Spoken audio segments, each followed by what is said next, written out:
Welcome to the show. I'm not going to say welcome back because we got a lot of new subscribers this week. But welcome back to the #1 financial literacy podcast in the world. That's true. And this week, more than any other week, that's actually closer to being absolutely goddamn true. Why is that? Because we were in the top 100 of podcasts, all podcasts in business in the United States. Not to be confused with the top 200. And I did some looking around. We were also in the top for Canada, Mm-hmm. for Greece, for Turkey, for India, Yeah. for the Philippines, and a bunch of other countries I can't remember at the moment. Dude, and it was, I know like entrepreneurship is not like a main category, it's a subcategory. We had to of- be the top. of business, but we were like top 20. We had to be in the top. I mean, Yeah. finally. We out here. Somebody out here recognizing. And when we say the #1 financial literacy podcast in the world, I would like to point out that everybody else who was ahead of us was not focusing on financial literacy. They're talking about how you can invest and get you to buy into their products. They're trying to sell you something. Yeah, syndicate some deals. Yeah, we're going to get into that later on this episode. Said's first attempt at a segue was a failure, for the record. Nice try. It was foreshadowing. It wasn't a segue. But before we get there, gross domestic product is not the same as gross domestic income. This is actually new to me, so we're going to hear a little bit about GDI versus GDP and what that means for you, for me, for everybody. And why everyone's talking about it. Yeah. Mm-hmm. There you go. Steal that thunder, brother. Yeah. Steal that thunder. Come on. Fed officials debated some need for rate hikes. We're going to talk a little bit about that. We're not going to spend a whole lot of time there because we've been talking a lot about the Fed as of late, you think? Yeah, we have been a lot. I mean, there's been a lot of job boning going around, meaning Fed officials, Fed speak going around, and what they're saying has been making the news. So, but it's relevant because the next meeting's coming up 2 weeks. Job owning, huh? That's what it's called. I didn't make it up. That's what they call it. I know that's what it's called. I'm just saying it's just an interesting choice of words. But that Okay. Good job. okay. We're going to spend a lot of time on syndication. And for those of you who are not savvy, it's basically a pool of investors getting together to buy real estate. And it's usually led by one person, think Grant Cardone, if you will. Now, there are much more seasoned, older ones that don't involve social media, but the ones that we've seen rise to prominence in recent years have definitely been social media driven. We're going to talk about how that can be a very toxic thing and an actual use case scenario where a bunch of investors got, and I believe this is the financial term for it, fucked. Fucked. Yeah, I was just going to say. If it wasn't, I was going to correct you. Yeah, so we're going to get into all that. There's a ton there to be read, and there's a ton there to unpack. We will spend some time doing that. And then we're going to wrap up the show with a wonderful, amazing, frankly, awesome review from a new listener, which we hope more of you do because this kind of stuff really makes all of this worthwhile. Yeah, makes our day and is the reason why we do what we do. I mean, other than really being arrogant bastards who want social attention and really notoriety, right? For their sultry voice. Yeah. At least that's what the criticisms on YouTube said. Couldn't help ourselves. Couldn't help ourselves. All right, so let's kick it off. I'm going to say right out the gate that generally speaking, Zero Hedge is not the place I go for financial information. Not to say that it doesn't have its value. I think it's a great website, but I generally go to more notable news outlets as opposed to websites and blogs. So what's the knock on Zero Hedge? I know that they're pretty popular. There's a lot of anonymity in the writers. Okay. And I generally don't like the lack of transparency as to who's saying what and why, although I will say 9 times out of 10 they are right. But I traditionally go more verifiable news outlets. There is a valid argument to be made whether those are more reliable or Zero Hedges for consistent and accurate information. But this article, Gross Domestic Income, GDI, suggests U.S. is in recession right now. Right now. Meow. Meow. Okay. Now, I was not familiar with gross domestic income. It's actually not a metric I've ever tracked. Yeah. I cannot speak tonight. It's just your arm hair is sensational and it's really distracting. Some of us are just so early manly. This evening. Yeah. Earlier He's today. showing off his leg hair too. You are showing off your I leg want hair. you to know what this That's is. a What whole you could lot of leg. You could have had this. You could have had this, but you chose not to. I chose not to. Yeah, I am. Basically, I'm a cyborg. I'm a manufactured human. That's Yeah. My body has been transformed into this Adonis-like structure you've seen in front of you. Oh, okay. Actually, Arun and I earlier today, we were supposed to be editing the podcast. We were messing around with Photoshop's new AI feature. Okay. We did some messed up things to you. I saw some of the photos. Yeah, it's the ponytail was the least of which. That was so good though. Yeah, it was good. It was literally just circling areas saying change his hair, and it just chose to give you a man bun. If that's not, I mean, Kismet, I don't know what is. We got to put it up for the YouTube channel. We could. Yeah. I probably won't Okay. because mine was pretty bad. Yeah. It made me look like an angry Steve Jobs. Mm. All right. So gross domestic income and GDP are two measures of the same thing, but they are radically different in outlook. Right. So you care to give the definition of GDI? You have it handy? Yeah, so it measures all the money earned for goods and services, and it usually moves in conjunction with GDP. So conceptually, you could see why these two should be moving together. At times, due to accounting, maybe perhaps it doesn't, right? Because for every dollar spent is a dollar earned for somebody else. So conceptually speaking, it should be tracking. So money earned, money spent, they should be somewhat in symmetry. Right. If there's a delta, a difference between the two numbers, that means that one of the numbers is probably not reporting as accurately as it could or is on a delay. Exactly. Now, typically speaking, the income can be made from the money that's being spent. You could argue that's where it's at. But what was news to me when going through this article was the National Bureau of Economic Research, the institution whose job it is to declare recession, typically looks at the average of these two numbers when making their decision. Right. So I did some digging. You did some digging? I did some digging. You busy little beaver. He literally did. Oh, yeah, you were in the gardening today. Oh, that's right. I did a lot. I had a long honey-do list that's still not complete. But one of it was, I want you to go outside and garden for me. Well, no, there was on one side of the house. There's a huge slope. I couldn't have my wife doing the garden over there. It was too much work. So did you take your shirt off and do it? She loves gardening is one of her hobbies. No, I didn't do that. It wasn't like my milkshake brings the boys to the yard. And No. But I can tell that's just me. Some people were. I believe that is you. Some people were driving by looking at me like, "This guy really, you're not made for this. This is not for you." Like they could tell I was like trying to plant and hold the soil bag, and I just did not know what I was doing. But we made it work. Okay, well, I mean, yeah, I tried my best. I'm not a green thumb person, so I have no criticisms of you right about now. What was the P90X guy? Tony, what's his name?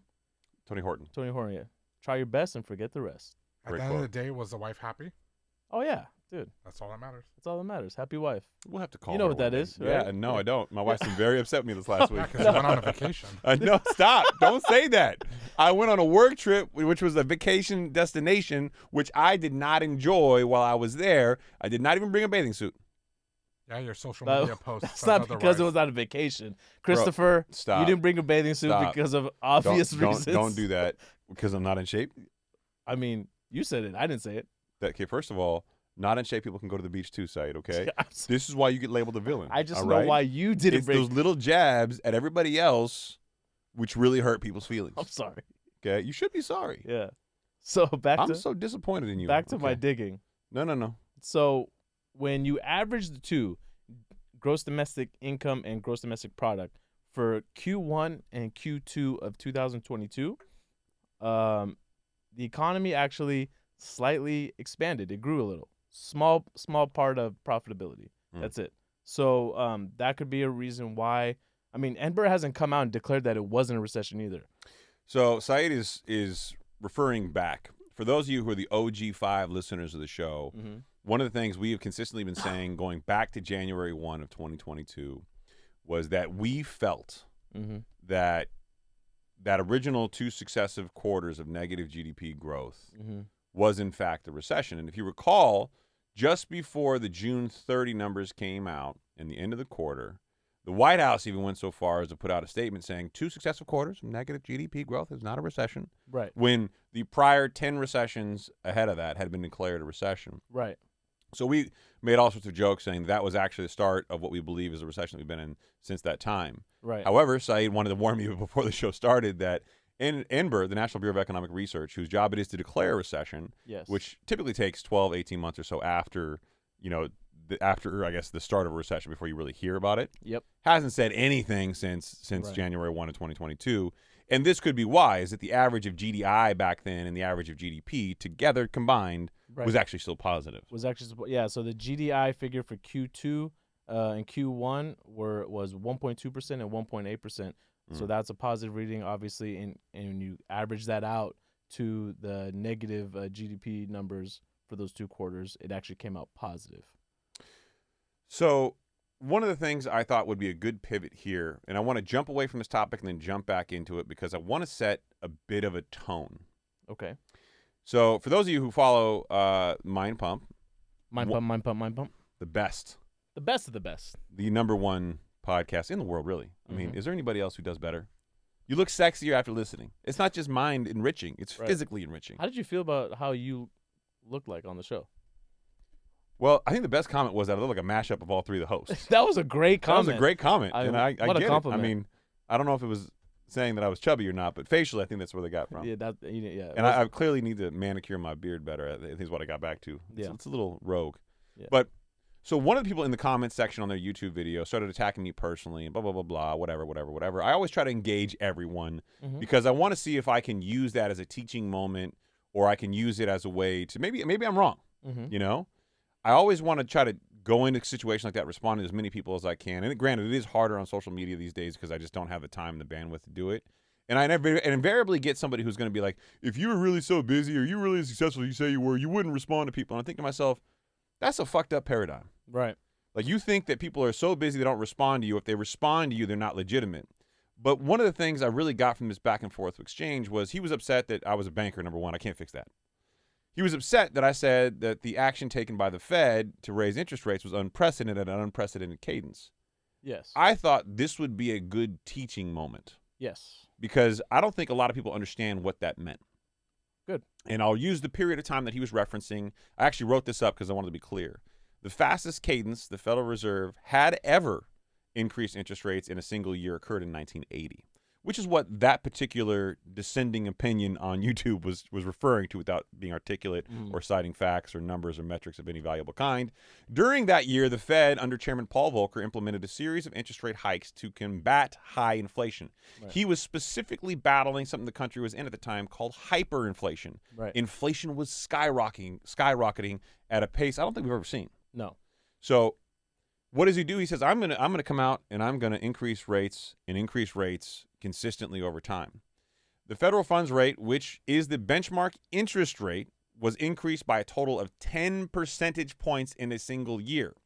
And this was the frustrating point for the YouTube person who was criticizing me, and I don't think that he understood what I meant by cadence. Okay. Every single Fed interest rate increase during this time was 50 basis points. They were methodical, they were consistent, and they were meant to be rapid to tame hyperinflation. Got it. Now, today, we are not in hyperinflation. We are in normalized inflation. This is nothing that's been uncharacteristically, I would say, aggressive as far as increase. I mean, 9% was high, Yeah. but it was able to be tamed back down pretty quickly. Yeah. Right? Absolutely.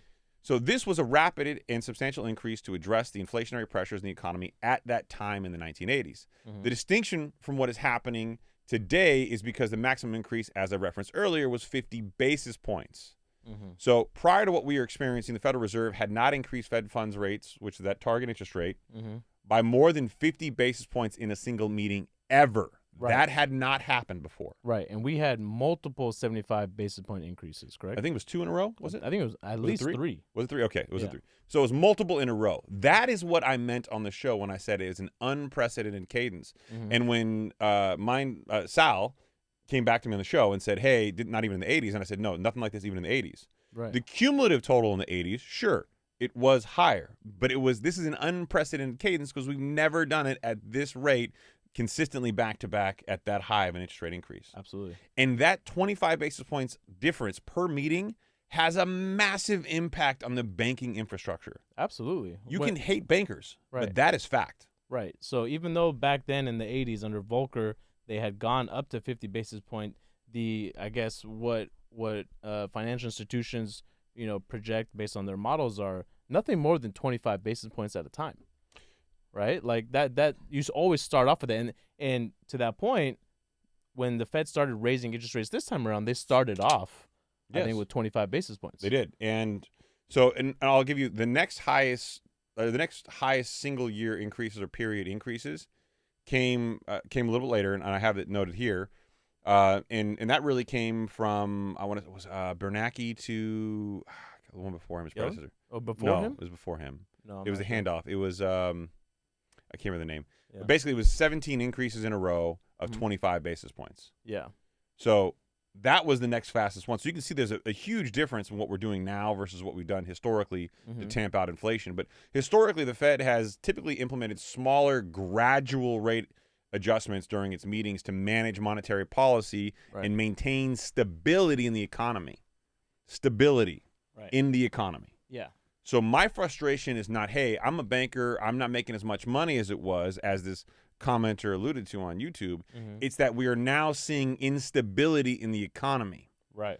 Let's see, Arun pulled it up here. Alan Greenspan to Bernanke. That's right. Thank you so much. So between Alan Greenspan to Ben Bernanke, it was 25 basis points, 25 basis points, 25 basis points, a total of 17 times. God damn. That's how they did it, right? So very, very different strategies between when Volcker did it, which caused a double-dip recession, by the way. Right.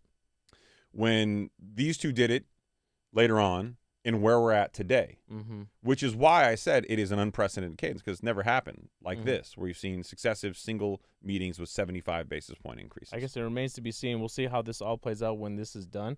Granted, inflation now is not as high as it was back then, but we'll see if maybe this approach is better in the long run. So it begs the question. If you're somebody who's saying, hey, Chris, like, why is this happening? Why did the Fed increase at the pace and the cadence that it did if they didn't even do this during a hyperinflation period like the 1980s where interest rates topped at 20%? And the answer simply is, I don't know. Yeah. That has been the main beef. That is why when somebody questions me and I say this is an unprecedented cadence and this is very different, that's what I mean. Right. It's very different. We weren't at 20% rates. Had they, because some of the institutions, some of the banking institutions that did, collapse and get seized, right? They were well-run organizations, right? And had the Fed acted in that way where they increased by 25 basis points, they could have maybe properly adjusted, their models, right? Yeah, so, I mean, that's the problem. So the increases are typically spread out over multiple meetings to minimize the disruptions and allow for careful evaluation of the impacts, right? If you raise 25 basis points, you can see what happens next. If you raise 25 basis points, you can see what happens. It's a slower, methodical cadence. And you couple that in addition to being able to read the Fed minutes, being able to read the summary of economic projections and the beige book and all these other things, you can see where the Fed's going to be going long term, right? But if you to do this all that fast in the span of a year, it's hard to plan. You can't adjust a billion-dollar portfolio. But people who hate bankers say, you run a business that's a big scheme, that it's on the razor's edge, and they fundamentally don't understand the value of banking to the macro business system. Right. And it's always the same argument. It's always like, this almost like Illuminati, like nonsensical position. And I keep trying to tell people over again. I said it on their show too, on Mind Pop. I said, look, you can't try to change the rules of the game. Right. You can get out there and vote and do all the things you want to. I'm only going to play the game by the rules that I'm allowed to play by. Yeah, exactly. And if you don't like it, you can not like it all you want, but that's you stopping you from getting wealthy playing the game the way it's meant to be played. Absolutely. And it's not, I'm not saying that it's an evil business, but if you're a person that believes it's evil, it's a necessary evil. Why don't you hate insurance companies and how they impact healthcare? The biggest hustle. The biggest hustle. Yeah. Why don't you hate how insurance companies are pulling out of California because there's too many natural disasters? Well, I'm sorry. Your job is to cover natural disasters. Yeah. I'm sure they do too. It's just banks are easy targets. Okay, well, if you hate institutions and businesses, fine. Right. Whatever. That's on you. But you got to understand that's more of a personal problem because those companies aren't going to go away unless they're illegal or they do something wrong. So if you don't like the way a company does something legally, I mean, it's not the Illuminati. It's not this whole background. That's just you not liking something. Right. That's a different reason. Not liking the rules of the game. So then you just choose not to play. That's a zero-sum game. Right. Yeah. So going back to gross domestic income and being in a recession right now, I look at what we've done from an economic perspective to get us here. And Arun, if you want to pull up the chart, now would be a good time to kind of show the comparison. So Arun's pulled up a chart, real GDP, real final sales, real GDI, quarterly percentage change. And it shows a pretty massive, wide change from 2020 to the top of just before 2021. Right. Interesting time. Interesting time. And we know that GDP for Q1, was recently adjusted, and it actually got adjusted upward. So I know, I was surprised by that. I know originally it was at 1.1%, and it got adjusted up to about 1.3%, I believe. Mm. But when you average Q1's gross domestic income with that new figure, it actually shows a quarterly growth decline of 0.5%. So, I mean, we could be in recession right now. Yeah, true. I mean, This could be the beginning, right? So Q2 will be very telling. And then moving on to Reuters articles, that Arun that just scrolled up from. Way to go, Chief. Yeah. Tell me you're not listening to the show without telling me you're not listening to the Poor show. guy, he's scrambling. He is scrambling a He's little bit. doing Why a are you lot. scrambling? He's doing a lot over there. Oh, because he didn't have the article up. Oh, there it is. You got time, brother. Why you gotta call him out like that? Just No, let it be. I couldn't figure out why he was scrambling. Just buy him time. So, from the Reuters article titled "Strong U.S. Consumer Spending, Inflation Reading Put Fed in a Tough Spot." Here's a quote. Consumer spending jumped 0.8% last month after gaining 0.1% in March. The increase of the number is not a good thing. Right. So economists polled by Reuters had forecast consumer spending, which accounts for more than 2/3 of the U.S. economic activity, would rise only 0.4%. And here it is, double that. Double that. So something to keep in mind here. PCE. What is it? It's the personal consumption expenditure. I almost said producer. Personal consumption expenditure, right? There's a lot of P acronyms in economic data. Do you think they're hinting at something? PPI, PCE. They just like to have fun with the P's. CPI. They like to have fun with P's? Lots of P's. A lot of P's.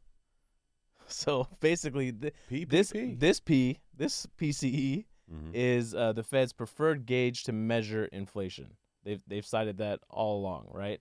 Along with that, on the flip side of this, there's also CPI. CPI is the one that we're constantly referencing as the one that's inflation as far as the economy is concerned. Yeah, and that was the one that hit 9% back in June of last year. So this figure really hits home on what the Fed is zeroing in on. And when you strip out food and energy, core inflation is actually at 4.7% for the month. And we've been talking about it all along that it was going to be sticky for some time, right? And it's been basically stuck at this 4.7 mark for the last 4 or 5 months. I mean, it may have gone down to 4.6% at one point, but not a whole lot of change there. And right when this report came out, the CME, Chicago Mercantile Exchange, that bets on the Fed funds future rate, 52% chance of Fed increase at the next meeting. The sound effect really made that feel meaningful. Yeah, very good. Yeah. That's very good.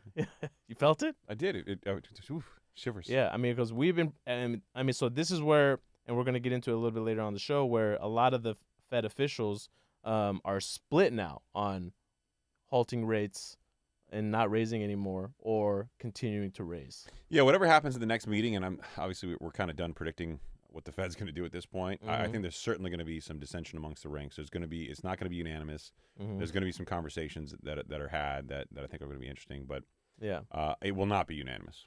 No, it won't be. Yeah, the last one actually for May, it was a unanimous decision. But there was in the minutes there was clear dissension in the debates. In the debates on what they should be doing moving forward. Yeah, so they don't all agree, but they ultimately voted to agree as a committee, which I think has some optics. I think they want to show a united front. They probably had some conversations to sway people's concerns one way, you know. Some of them I don't think you sway those votes the next time. Some of them want to take a wait and see approach because they're starting to cite and know that, okay, we've raised rates now to 5 to 5.25, right? There is a lag effect, and we have to recognize and acknowledge that there will be a lag effect to all of this. I get that unemployment is still at 3.4%. I know we had a positive GDP for Q1, but shit's gonna hit the fan eventually. And we have to remember that once this is all done, whether we like it or not, there is gonna be a tightening in lending. All right. Let's put on your tinfoil hat, as Sal would say. My JP. Let's get conspiratorial. Let's do it. If we know that the Fed, in the 2 times it increased rates, the fastest it ever had before, it did it a consistent 50 basis point increases or consistent 25 basis point increases. And we know that these things are lagging indicators that respond to these interest rate increases. Right. Could it not be argued that the lagging indicators we're going to see are going to move much more than we expected the wrong way because we've done things at a much faster cadence? There'll be a faster swing. Yeah. I could definitely see that. Yeah. I mean, successive 75 basis point increases. Mm-hmm. Never been done before. Mm-mm. Why do we expect the data to respond the same way it has before? Right. I truly think that there is an ominous this soft landing pitch is not good for me. It's not good for me. And honestly, I think the only thing that's been propping everything up is the idea of people not listening to what the Fed has been saying. Projections up until now have still been growth second half of the year.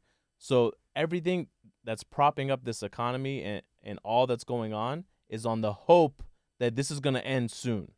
And I hate living on the idea of hope. Right. It's almost like there's an unrealized loss here, and it's about to get realized real soon. Yeah, real soon.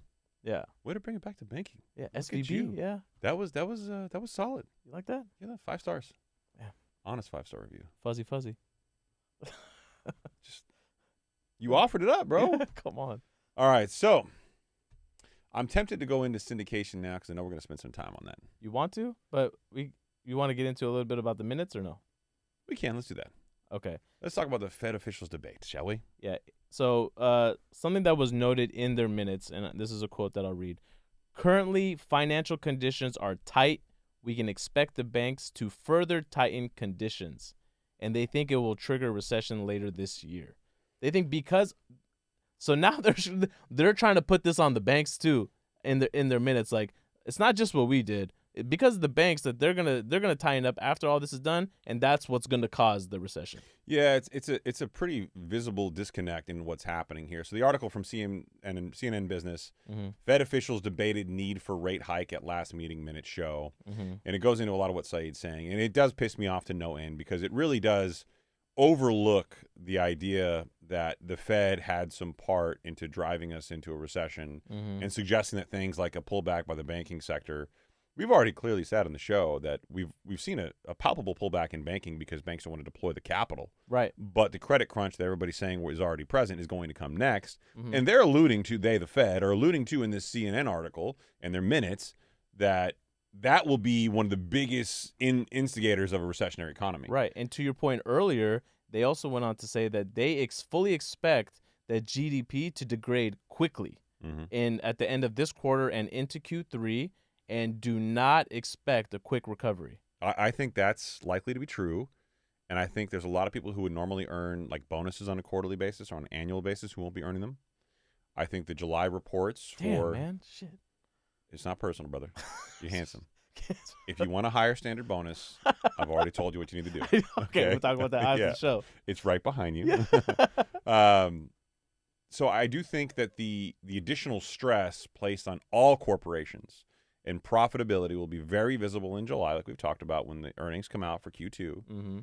And I think that people are going to see that we're at an inflection point, and there's a ton of businesses that aren't making as much money as they once did. Right.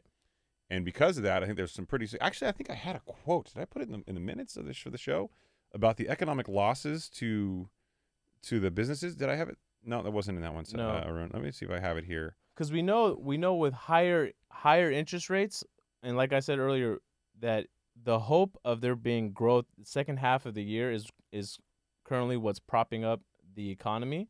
Once that goes out the door, valuations of companies are going to come down too. And that's going to ultimately, when that happens, stock investors are going to now I don't know, maybe they're not going to buy into a positive earnings per share figure. And then those stocks are going to start to come down second half of the year, just like our Uncle Jamie Dimon said. Yeah, I didn't save the quote, but I got to find it.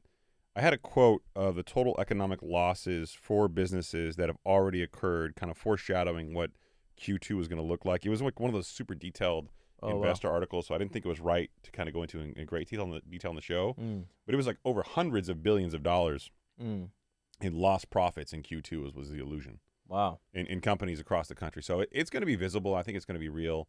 And I think it's something we should expect to see get really, really grim. It'll be interesting to see what gets picked up in the news cycle in July. Yeah. Because right now the focus is clearly on banking. It's clearly on the debt ceiling and all these Right. things that are more macro, but as sectors are impacted, Right. it's going to be interesting to see where the hype and contagion and fears and all those things swing to in different sectors, because it will impact other sectors. Speaking of which, debt ceiling deal has apparently been reached, and it should make its way through the House and the Senate this week. Oh, you don't say. A 79th time they're going to increase it, Saied? Yeah, they're kicking the can down the road. What? I am stunned. But so, do you know this? A part of the deal is they're kicking the can down for 2 years.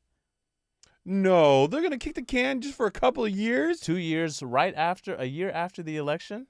Oh, that's convenient. Wow. They're going to have a big celebratory 80th time we've raised it party maybe next time? And then when you're tuning into this show 2 years later, you're going to recall this moment right now and be like, it's going to happen again in 2025. And you're going to ask yourself, why did Saied, using Obama hands here, wear shorts?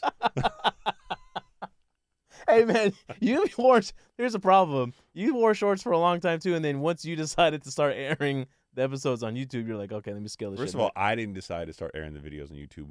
We just started. I can't. God damn it! I'm stuck on stupid today. I can't. Like I'm stuttering and mumbling. Right. It's not good. So back to the minutes. So the minutes went on to say that they fully expect unemployment to pick up. Yes. Look, if you're listening to this out there and you're driving your car someplace, you're working out in the gym, I want you to take a moment to accept something as just an absolute fact. I don't care how many people troll me on YouTube or Instagram. Troll away. Troll away. This is real. Unemployment's going up. Suck it up, kids. It's gonna go. Gonna happen. It's gonna happen. So their original projection by the end of this year was 4.6%. Now let's just say I don't think we get there. Let's say if we don't get there, okay, it gives people more time to hopefully hoard cash and save up, right? Maybe better prepare themselves for the worst. But they fully anticipate it to peak in 2024, and then for it to start to come back down in 2025. Which is an interesting speculation. I disagree with that. Typically speaking, unemployment peaks after the end of a recessionary economy. Okay, so unless they're saying we're going to have a recession now, which ends in 2024, and then by the end of 2024 it peaks, or maybe Q3. Mm-hmm. I think you said July of 2024. What did you say it was? What? No, they said it's going to peak next year in 2024 at some point. Okay. So it could be the end of the year. It would have to be the end of the year in order for that to make sense. Historically speaking, given we're in a weird data position now, Right. I don't know if historical really Because matter. I remember you cited on the show before, after the Great Recession, unemployment peaked at 10% in 2010. Yeah. Well, what do I know? I mean, I just yeah, do this show all the time. right. So I'm not a laureate like you. no. Speaking of which, when are you going to start doing some podcast appearances on your own? What do you mean? You need to get out there. I was and there. show I was people. there. I was there right behind you at Mind Pump. I know. Where I always am. I want you to be. I'm always in front. there, right behind you. Okay, don't make it. No, it but like I got that. your back. I got your back. No, I don't want you to have my back. I got your back. I want you in my front. No, but I got your back. I would like to have your back. Where was I on Mind Pump? You're right behind me. Yep, I was right there. Several feet. I mean, kudos to me. Kudos to you for being able to keep focus Several from that feet. far back. Yeah, exactly. I I don't mind. Yeah, But you do need to go on. I want to I want to go on one together with you. I don't feel like that would be us doing our podcast on somebody else's show. I think mean, you they're have to go welcome. alone. They're welcome. Okay. Let me make you all literate. Yeah. It's probably not the Let me best help way. y'all out. Yeah. Do you guys have trolls that listen to your show Listen, too? I listen to a couple podcasts. Y'all need some flavor. Okay, I'm going to leave that there. We're going to get into syndication next. Okay. This is big. This is very big. We've actually left a huge portion of the show for this segment because we know how prevalent this has been on social media. We know how pushed in front of your face this has been. People like Grant Cardone, who was actually referenced in this Wall Street Journal article, and not in a good way. So kudos to the Wall Street Journal for doing the right thing. Right. In the article, it starts off by saying Grant Cardone is not a good man, is a good I start. believe they called him a piece of shit. Wow, I don't think that was the actual language. Okay. So I've copied a ton from this article because I think it's really important to break this down because there's a lot here to be educated on. Mm-hmm. All right, so before we get into this, a syndication is generally when somebody puts together a limited partnership structure so that they can go buy multifamily property. It's generally multifamily apartment buildings, but it can be any type of property. and they're basically using your money to buy in. We'll get into more of what that means, but think of Grant Cardones of the world that are out there saying, I'm buying this apartment building in Southeast Florida or South Florida, and we have tremendous upside, and you should give me money, and then I'll give you a return, and blah, blah, blah, blah, blah. You'll get it back every single year because it's a seasoned real estate. Well, it turns out it's a little bit more problematic than that. Yeah, and this is really getting pimped out by these guys because they understand how difficult it is to get into the real estate investing game right now. So the best way to, attract people is like, well, hold on, you don't need to come in 100%. Why don't you just give 5% here? Yeah. And you don't have to manage the property. I'll manage it for you. Yeah, and I offer X return. I offer you, 8% return. And I'll just distribute the proceeds to you every single year. All you got to do is collect a check. What's not to like? Nothing for you to worry about. The rents at this property are really low, and I fully intend on raising their rents. All right. Well, there's a gentleman. He's an Indian gentleman, but I want to mess up his name, but I'm going to do it multiple times. In April, Gajavelli. Let's call him Gaja. Gajavelli. His company lost more than 3,000 apartment units. Wow. That's doors. Each one of them has one apartment unit. 3,000 of those. Do the math. Not good. Okay. You might recall he made national headlines in this massive amount of foreclosures that would happen in Texas. This was the guy behind that. Mm-hmm. So at 4 rental complexes, he had 3,000 units. So you can divide that number effectively by 4 to get kind of the average unit that he had in each one of these buildings. They were taken in foreclosure. One of the biggest commercial real estate blow-ups since the financial crisis. Investors who invested in him lost millions. Gajavelli did not respond for comments. Right. Shocker. And why this is such a big deal, this isn't a single case just for Gajavelli. There are a lot of syndicators out there like him. This is just the one that they're trying to dive into. This article, when we dive into him, will help explain where a lot of these special syndicators come from. Right. Because they all seem to attend the same thing. And I know this is going to be a sensitive topic for those of you who believe in masterminds. I am not a fan of masterminds. Why don't you want to 10x your money, bro? You got to 10x your life, Saied. 10x everything. 10x everything. Come on now. What's wrong with you? Bring it. Why didn't you say that 10 times? If it sounds stupid, that's because it is. It is stupid, yeah. But this is how people get here, with stupid stuff like this. They believe it, dude. Because they're getting sold the same way they would a car by a used car salesman. Yeah. Which, ironically, Grant Cardone was prior to what he does now for a living. Right. Now you know. I mean, but there's a lot of stuff that this guy was saying to his investors that I'm like, if I was investing my money with somebody and let's say I trusted them, I would not want the guy managing my money acting this way. Like, no integrity, zero integrity. So he ran a company called Apple's Way Investing. Terrible name, but that's a different topic. Yeah. His company had taken out commercial real estate loans that carried floating interest rates. We're going to break that down in 1 second. Wild. So keep on holding on to that. Floating interest rates, and were adjusted each month. Those typical loans in 2021 offered initial rates as low as 3.5%. Everything changed when the Federal Reserve began raising rates last year, driving up monthly loan payments. Inflation contributed to higher expenses, and Apple's Way, the investment company that Mr. Gajavelli owned, couldn't raise rents fast enough to keep up pace. After bills went unpaid, the company properties went into foreclosure, those 4 accounting for 3,000 units. Let's dive into floating interest rates. Okay. This is what we do. All day long. I mean, this is our bread and butter. We had an episode back in the day that used to be people actually came out and said that was our best episode. Arun, you can take it this whole floating interest rate thing. We got this. We got this. Yeah, we don't need all that. Yeah. All right. So most of you have gotten a loan, whether you got a loan on your home or a loan on your car. That loan was effectively based off of an index plus margin, right? So this is how much the index is. The margin is some percentage points over that. And that's where you got your rate. Even if it was fixed for 10 years, for 15 years, for 30 years like your home. Right. It originally came from that because that's how banks and lenders build in their profitability. Right. They know their cost of funds. They add a margin on top of it. Right. And effectively, that's how they determine what to charge you for a rate. And fixed means that's going to be your rate for the entirety of the loan until it matures. Now, there's a step down from fixed called adjustable rate mortgages, which most, if not almost all, commercial real estate is. Savvy real estate investors, that's what they do because all they're concerned about is cash flow.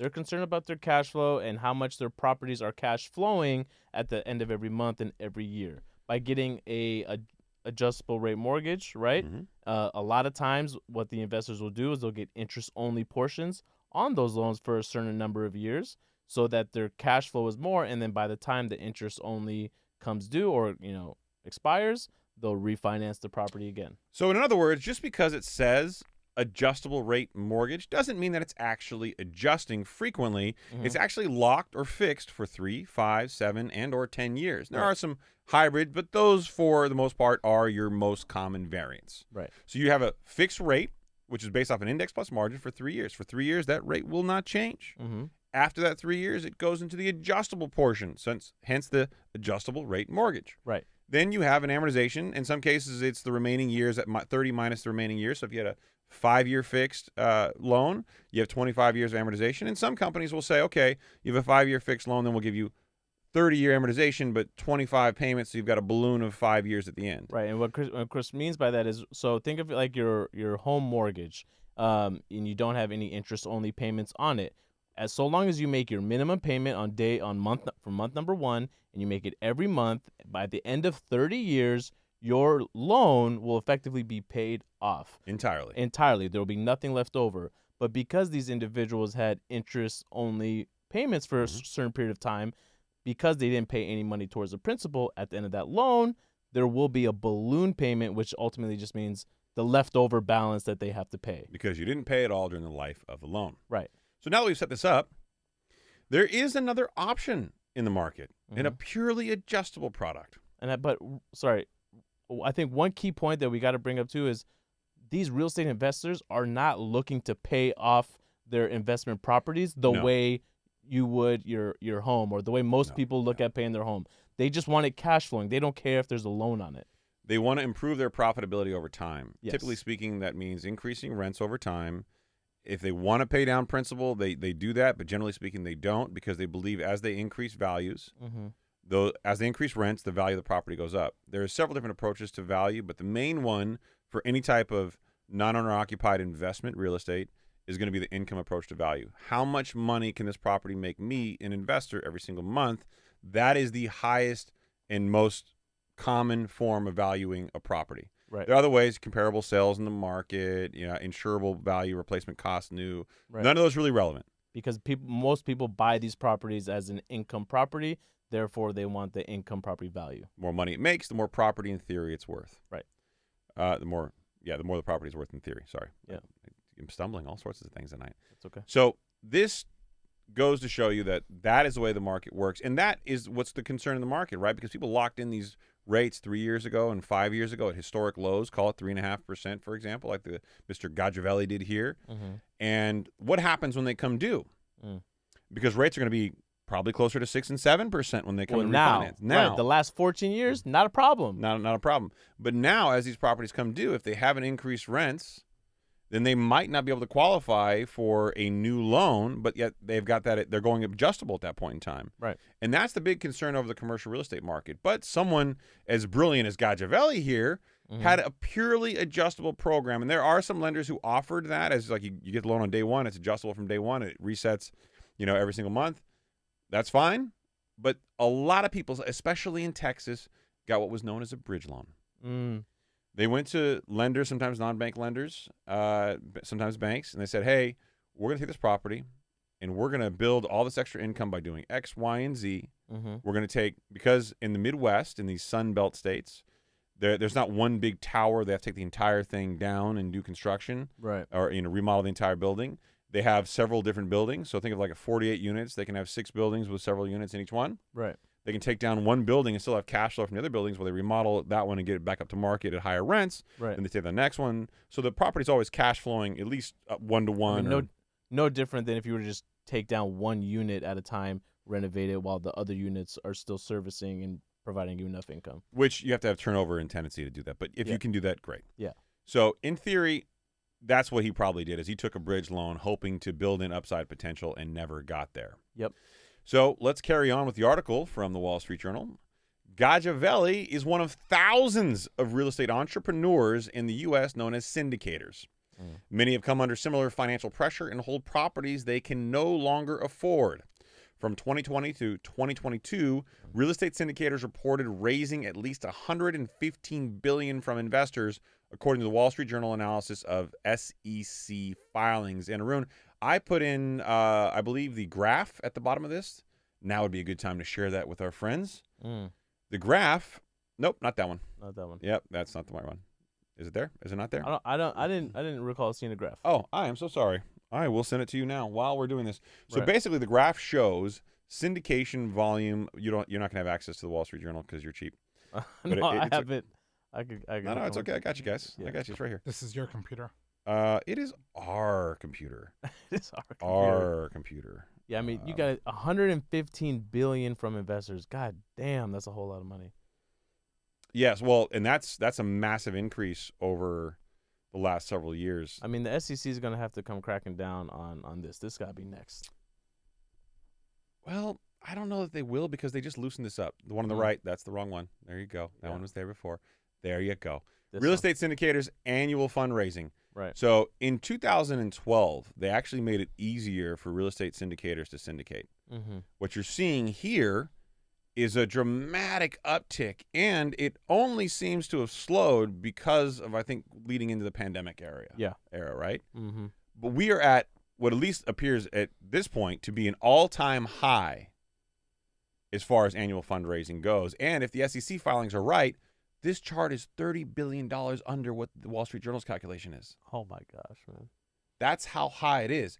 And I would like to point out, this has been created largely with the help of social media. Right.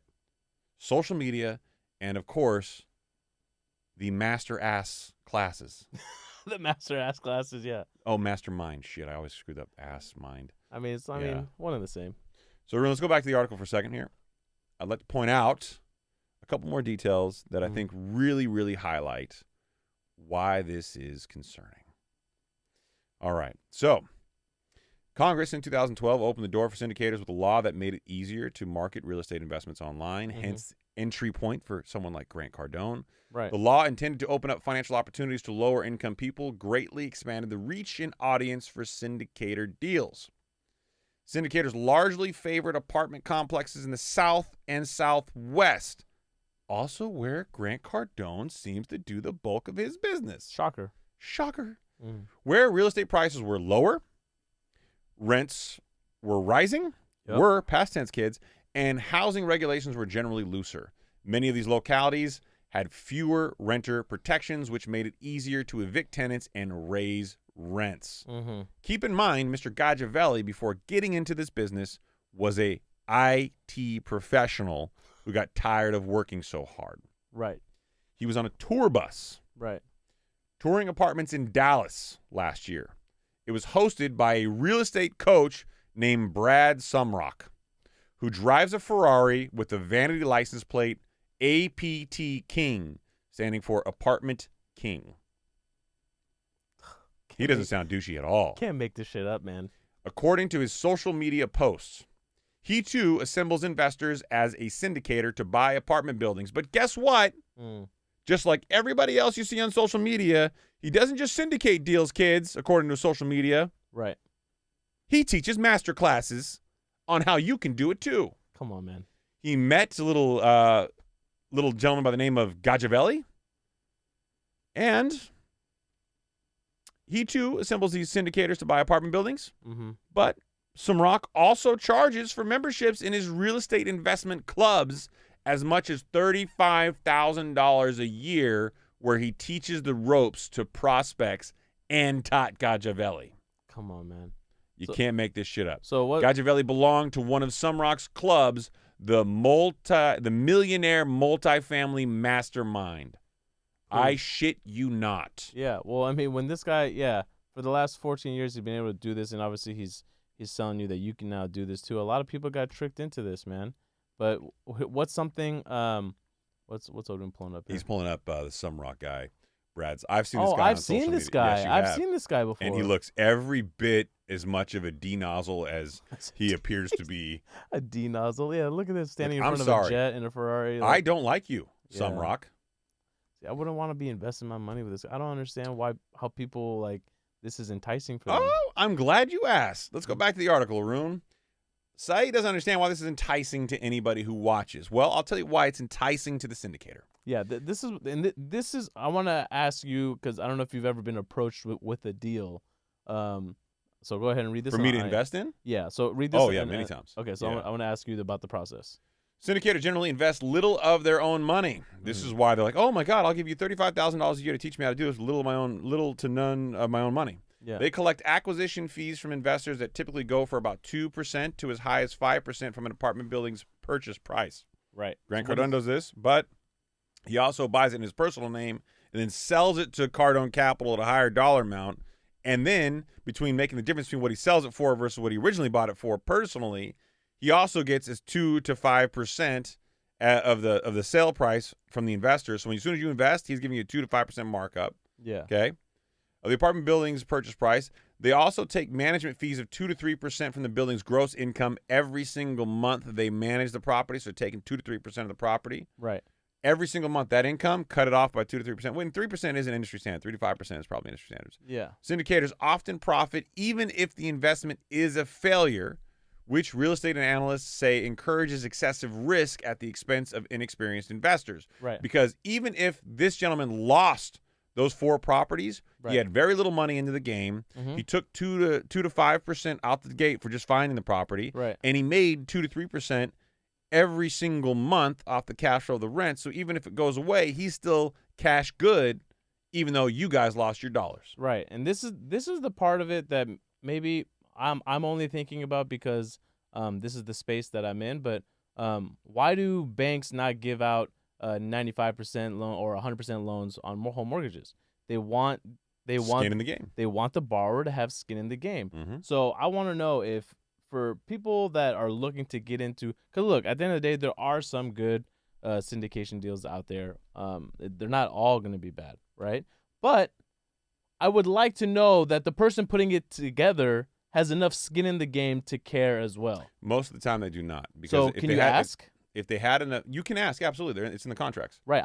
So I can ask the person that's running it, that's also getting this 2 to 3% management fee. How much skin do you have in the game? There's a classic video on social media, and I think YouTube as well, that where Grant Cardone tells this story himself about how he had some guy who wanted to write him a $2 million check, and that guy sent somebody to do due diligence at Cardone's shop. And Cardone, that's right. Cardone let him do the due diligence, and then when the guy was done, he gave him an envelope, and he told the guy he could look inside of it, and it was a check for $2 million, and he said, "I don't want your money if you don't trust me." Total car salesman thing to do. But that was a story that he probably pushed out so that anyone that wants to get into Cardone never Capital challenges him. Don't challenge me because I'm not gonna let you in. Yeah. In group, out group. Yep. Exactly. Classic psychological manipulation. Yeah. But that's exactly what these masterminds are, right? The millionaire multifamily mastermind. Right. I'm Sumrock, the apartment king. What the fuck? Sounds like Thor Ragnarok. Yeah. It's not. Yeah. Syndicators generally invest little of their own money. We covered this, right? During the pandemic, syndicators found it easier than ever to raise money because we were all at home on our phones. Sean Tate, a Dallas-based real estate attorney, has worked with syndicators, said he is inundated with calls from people seeking to help syndicate rental apartment deals. Many of the callers learned about the chance to become a landlord from social media fucking ads. Yeah, man. Tate said, and had little idea of what they were getting into. This is a quote. "You couldn't get on Facebook without the algorithm saying, deal, buy multifamily," he said. And even when I drive home, I can't tell you how many nights after the show's ended, usually 11, 12 o'clock in the morning, I'm driving back home after we do this, and Grant Cardone's commercial comes on CNBC, the audio that I have, and it blows my mind. And look, he has experience now, I'm sure, at least doing what he's doing. Do I think he's ethical? No. Right. Am I a fan? Absolutely not. I mean, but you gotta think, like, with all that's going around. Okay, and here's the thing, all that's going around with cancel culture. Okay, this bad press on Grant Cardone, it's out there. We know about it. He uses it as good press. You gotta in group, out group. In group, out group. But for damn sure people at CNBC know about it. Okay, I don't think they care. It doesn't impact them. so I'm like, He's just advertising on their network. Yeah, but they could stop him. Why would they stop him? He's an advertiser. He's paid. Right. But I mean, come on, man. We know that they're cheap. I mean, to do that, to buy the property himself and then sell it to Cardone Capital You're at a talking premium, about a man who that's went scamming people on social media, and this made the rounds everywhere, talking about how he throws away $2.7 million a year on just his jet, and that if you make $400,000 a year, you should be ashamed of yourself. You shouldn't buy a home, right? Does he Yeah, you shouldn't buy a home is what he says, because it's very convenient that you invest in his group, in group out group. Everything he does is divide and conquer, and you're haters and this and that, and it's so frustrating because people get into this stuff. And I will say it again for everybody in the back. Mm-hmm. If you want to get into rental real estate, you could go buy into a real estate investment trust. Yes. A much more regulated business with public filings that you can do research on. Right. Unlike a closed corporation like Grant Cardone's business. Right. And you could get the benefits of being in a real estate investment trust. Right. I was just going to say, unlike public companies, these syndicators are not, I mean, depending on the contract that you sign, they're not required to give you updates. So a lot of these investors that lost millions of dollars or their entire life savings or their entire retirement plan, right? They didn't find out about it until it was too late. Yeah, well, exactly. So this gentleman right here, most of his major investors, and they actually quoted one of them in this article, they didn't even know until they were in foreclosure. That's what I'm saying. They didn't even know because they didn't get any updates. They had no idea. And then he hit the fucking balls on this guy. Yeah. Gajavelli guy sent him a letter saying, hey, originally we're going to do a capital call, which means we're going to go back out to the limited partners who invested in this building, and you have to give me more money in order to maintain the property, a capital call. I'm calling for more money because we need it for some reason. Right. Sometimes for improvements or insurance or whatever it might be, right? Yeah. These properties had green pools, boards on doors. The mayor had visited them. They were clearly just slumlord treatment here, right? Right. He sent out a subsequent letter saying, hey, guys, never mind. I don't need any more money from you guys. The properties are in foreclosure, though. That was exactly what he said. Okay. He actually said it a little more cavalier than that. Yeah. There are good syndicators, and I've worked with a lot of good syndicators. There are a lot of people who've been in this business for 20, 30 years. This is what they do. They're low leverage. How can somebody find a good syndicator? I would say the overwhelming majority of them are not going to be on social media. No. These are people who've been around for far too long and consider it almost like an arm of Wall Street. Now, I know that sounds weird from a guy like me who's in the traditional banking business, but I have social media, I have all these things. Here's my problem, okay? And this I'm using this as a proxy to answer your question. Okay. I can't sell something on social media. Right. I've got shareholders. I've got a fiduciary responsibility. I make my primary money, which is more than enough from the institution that I work for. Yes. Okay. I do other things on the side to make money. Most of it is personal investment stuff, like you would just manage your own stuff. But mine just happens to be real estate or stocks, right? Right. Everything else I do is effectively pro bono or makes a little bit of money here and there to pay for itself, right? Unless you're a sponsor who wants to sponsor this particular podcast. I mean, this doesn't have to be pro bono forever. I mean, we are in the top 100 at the moment. Yeah, at the moment. 66, baby. I know. If we were to release, and for the people that are going on there and checking, we're no longer there. We don't release at a fast enough frequency. Yeah, exactly. If we did, we would be. Stop getting me off topic. All right. I don't have the need to go on social media and to sell something. That's why we do all this for free. Most syndicators who are in this space are not going to be offering a course or teaching a mastermind for $35,000 a year where you buy in. Yeah. That right there is a huge red flag. Huge red flag. And for the record, people should know this. We've been approached. People have asked us, how can I pay you so you could teach me to do the things that you guys know how to do? Yeah, and we're like, no, we're not doing that. No. Yeah. Just continue listening to the show, and hopefully over time you will learn or something will spark an interest, and you'll go on and do your research. And ask questions, ping us. I mean, I'm not as responsive as I'd like to be all the time on social media, but ask us questions. We will see it. We will answer it if we can. I mean, some things we're not. I mean, I don't know everything about every topic, and neither do you. We have to spend some time researching from time to time. Absolutely. But that's the idea is that we're not trying to sell you anything. We're trying to give you a non-biased opinion. So the best way I can tell you to work with a syndicator is work with somebody who's got a longer than a 20-year track record. Yes. Okay? 23 years. Great. I talked to a guy a week ago. He syndicates commercial real estate. Been in the business for 23 years. That's my approach to if I go out and I'm looking for a contractor for my house, you got to be around 20 years, dude. I'm not against some guy that just started his business 2-3 years ago. Yeah, and it's not a knock. There are talents for sure. No, for sure. But for me, for my own, for me to feel safe about it, like I'm willing to pay us, a little bit of a premium to have somebody that knows what they're doing or has been around. And that's the irony of these syndicators that you see on social media. That's the part that just trips me out, dude. Like it shakes my head. Is the experienced syndicators charge as much as the non-experienced syndicators do because they're all copying their structure. Yeah. Grant Cardone is no different than this Gagliavelli guy who took a mastermind class. He learned the business from somebody else. He saw somebody else doing it, and he's replicating it, and he's weaponizing it with social media. And honestly, if you made some money with him, here's the thing. I'll be the first person to admit, the first person, I have never met anybody who invested in Grant Cardone who has reached out to me and said, hey, Chris, I'm making good money. I like what I've done. I'm very happy. Not a single person ever.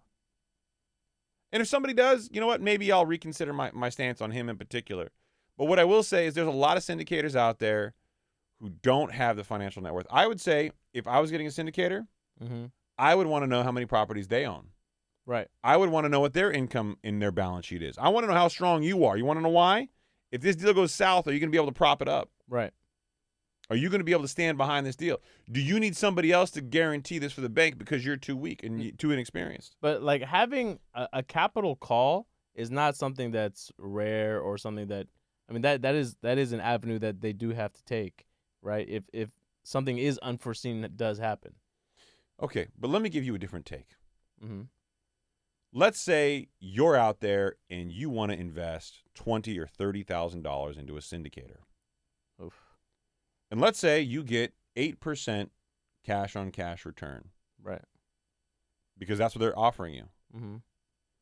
Every single one of my properties in the Midwest, when I bought them, and granted, interest rates are different now, paid me between 10 and 12% cash on cash return. I would put $30,000 and $40,000 of my own money into it. Right. I am the only one that owns that property, and I'm making more money. I think the draw, though, part of the draw is that somebody else is managing it.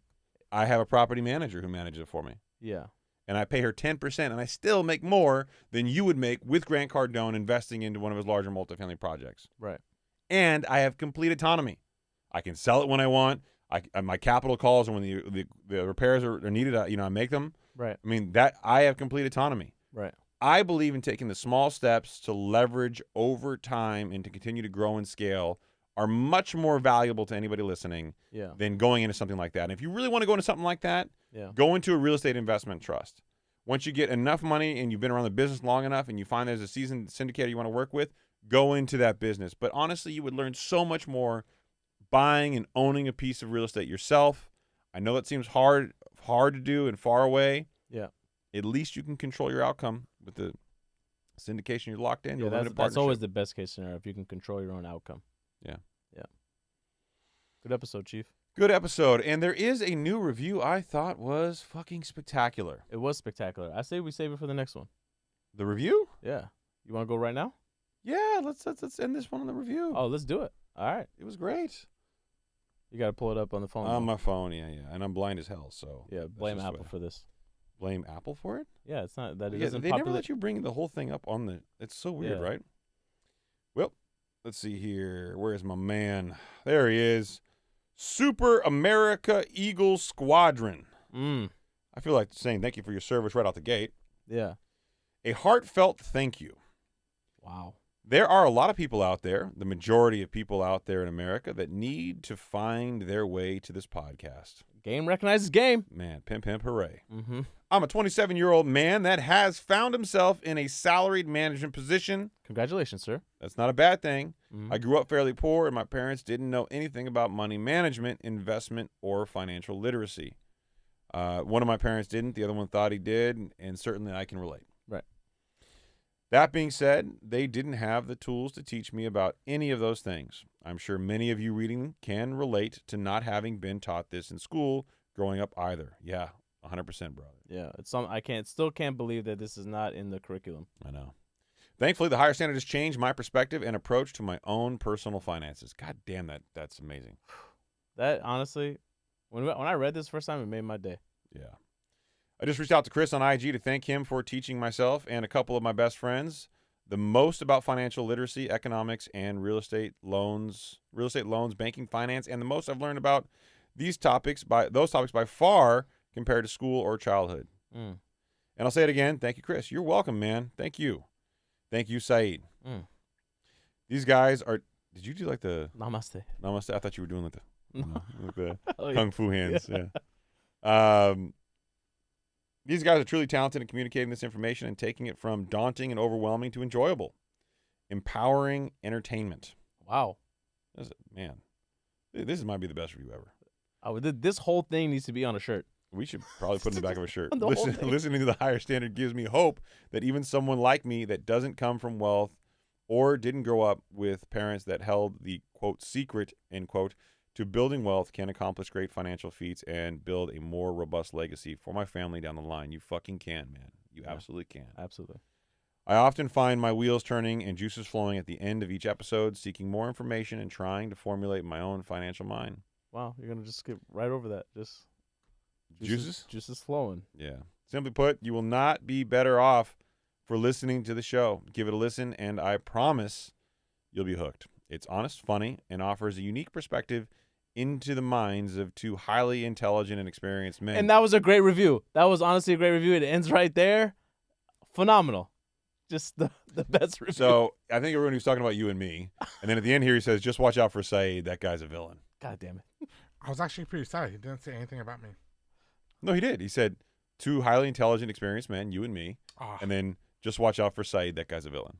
God damn it. I'm just doing, that's math. That's 2, 3 minus 2. that's I fine. like it. I know. Yeah. Odin doesn't get enough credit, guys. He does a lot for the show. Yeah, that's true. Wow. Non-villain. Villain, dude. No. I just paused because I thought to myself, he was at my house working on the show earlier today, and you were out doing gardening. Mm. Yeah, for everyone that is listening, Oh, okay. Don't go do to it. YouTube and watch the end of this episode. Take a look at Chris's face. What's wrong with my face? He's going to edit it. That's what he's going to Is do. he? We appreciate everybody. Thank you guys for those reviews. Honestly, we share them the second they come in to one another, and it makes our day. Yeah. And for all you new listeners, leave a review, and thanks for tuning in. Good night, everybody. Bye.